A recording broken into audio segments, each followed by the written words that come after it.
Bienvenidas, mentes curiosas. ¿Conocéis la historia real de la bestia de Gévaudan, el monstruoso animal que mató a más de 80 personas en la Francia del siglo XVIII?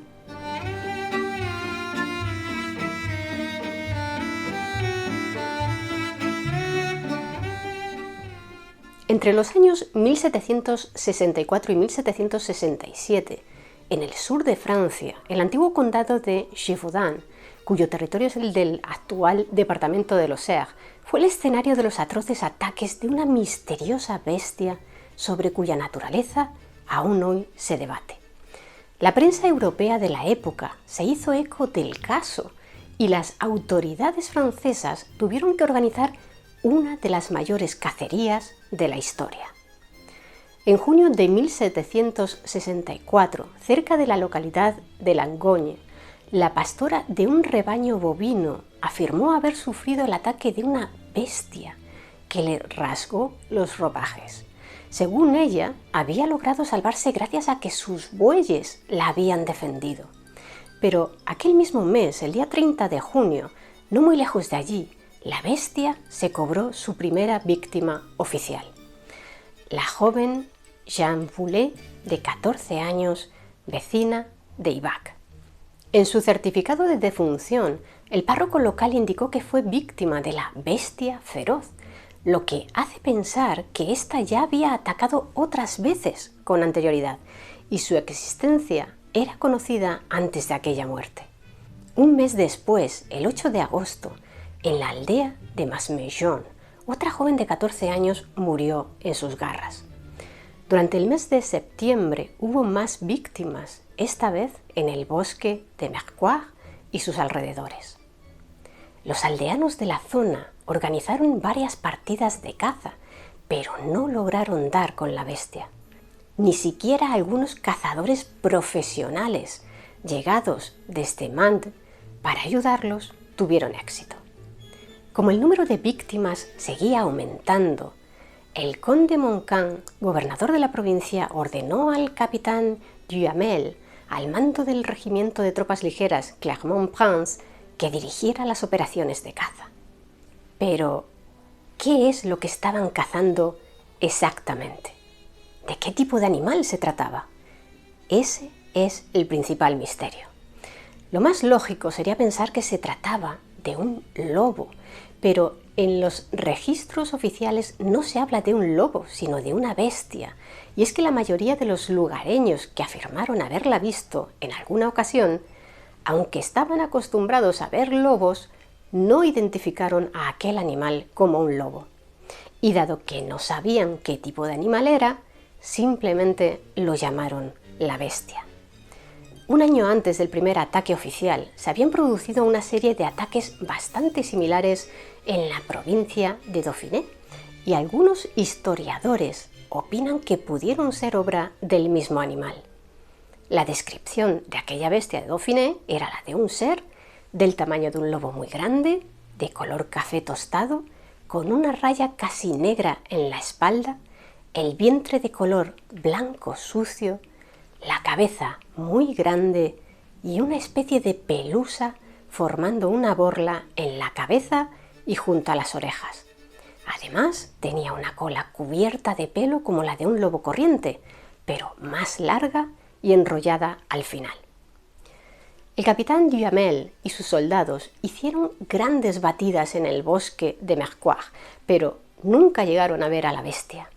Y es que, tal vez asustada por la presencia de tantos cazadores, se había marchado a la región montañosa de Marguerite.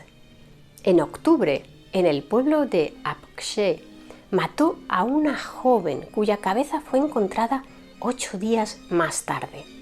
Al día siguiente atacó a un niño pastor cerca de la Faye-Montivernoux y ese mismo día intentó devorar a otro joven pastor cerca del castillo de la Beaume. Sin embargo, este último logró salvar su vida porque se refugió entre sus vacas, que lograron repeler los ataques de la bestia. El feroz animal aún daba vueltas alrededor del rebaño, buscando un hueco entre las reses para llegar hasta el pastor, cuando casualmente apareció un grupo de cazadores. Dispararon contra la bestia y lograron tumbarla, pero ésta se levantó del suelo. De nuevo volvieron a disparar contra ella y la derribaron. Y la bestia, una vez más, se puso en pie y, cojeando, logró escapar internándose en un bosque.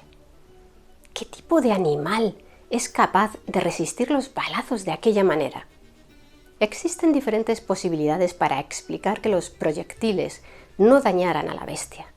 Por ejemplo, una teoría señala que estuviera protegida por algún tipo de coraza de cuero, como las planchas de piel de jabalí que usaban antiguamente algunos perros en la guerra.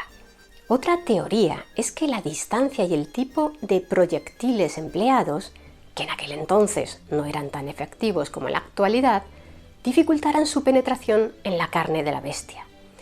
Y también, por supuesto, cabe la posibilidad de que quienes afirmaran haber hecho blanco mintieran.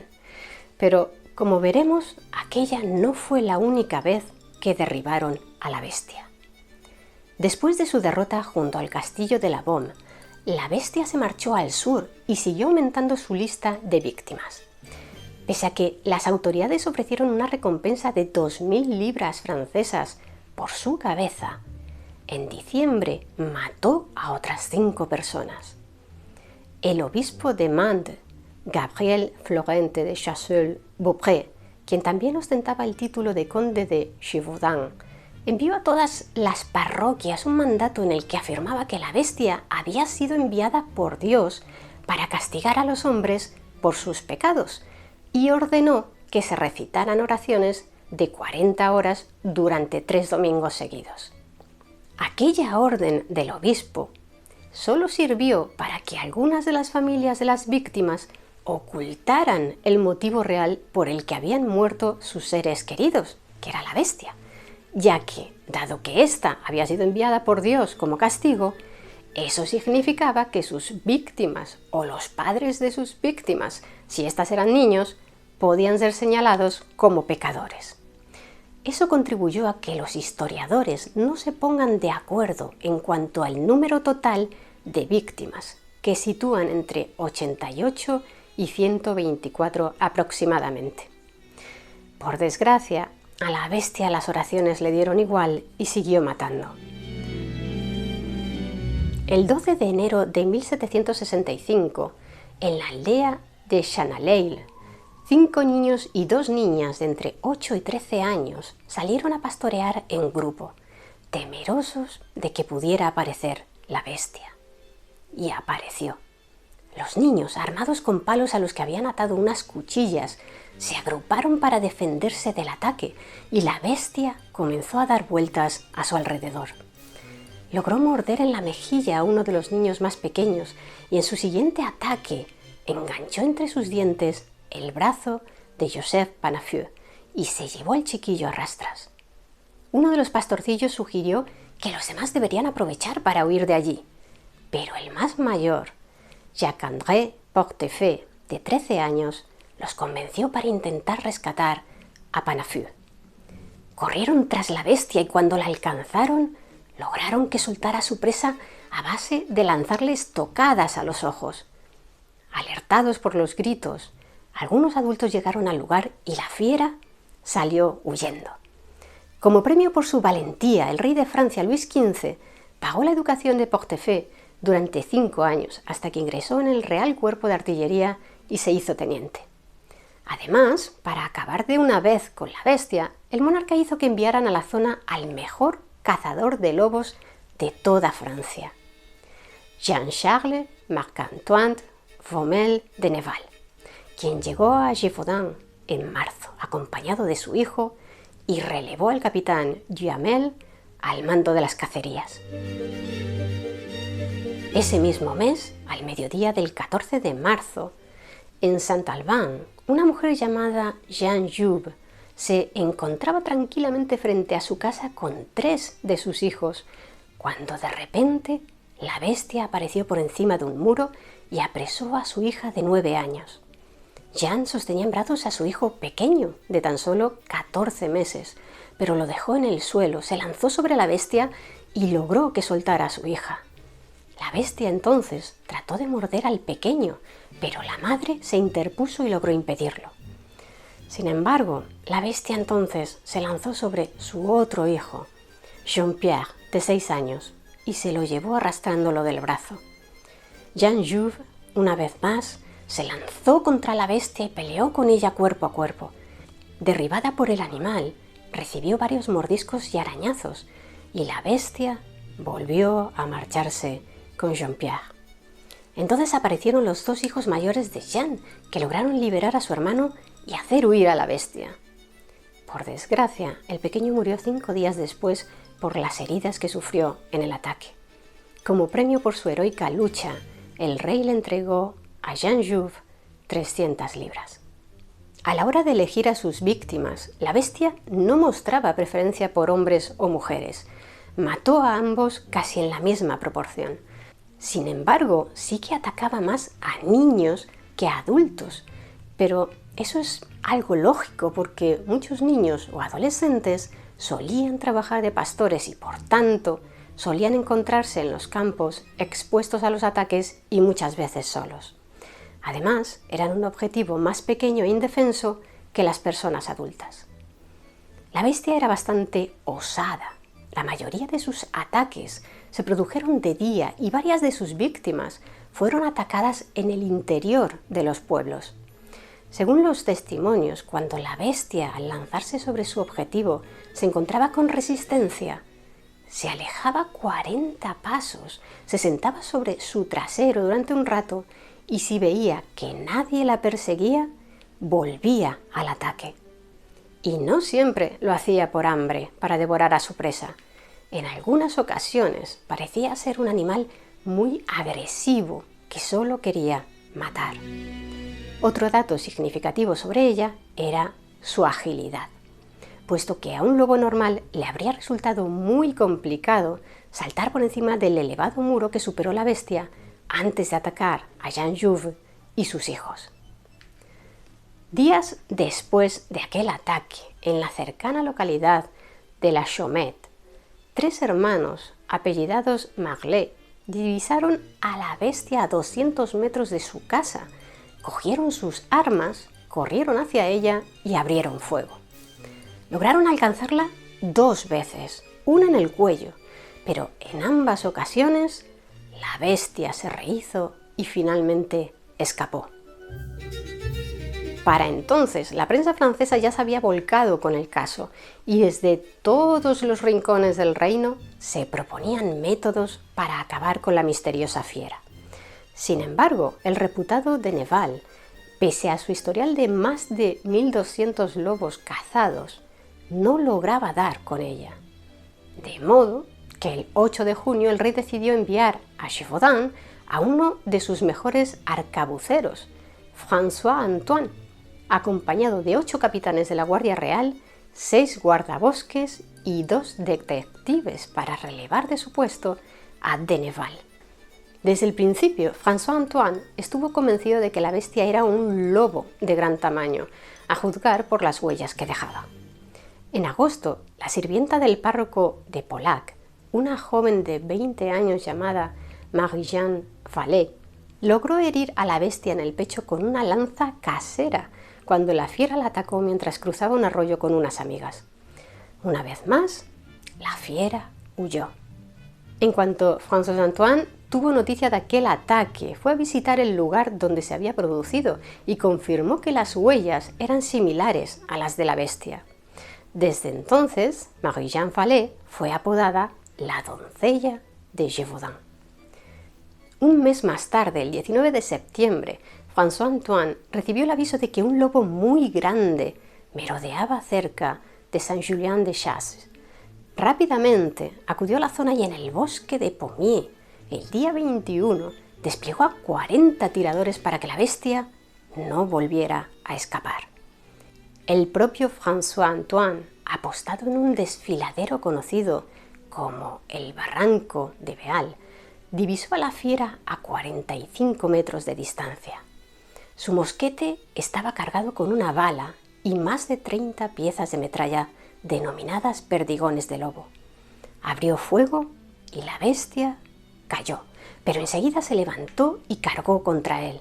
Para su fortuna, el guardabosques Ranchard, primo de François Antoine, se encontraba muy cerca, disparó y por fin mató al animal, que aún recorrió otros 25 metros antes de desplomarse definitivamente.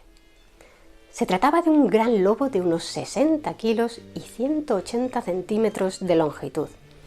Algunos de los supervivientes de los ataques de la bestia, como la propia doncella de Gévaudan, confirmaron que se trataba del mismo animal que los había asaltado. Disecada, la bestia de Gévaudan fue llevada al Palacio Real de Versalles, en cuyos jardines quedó expuesta.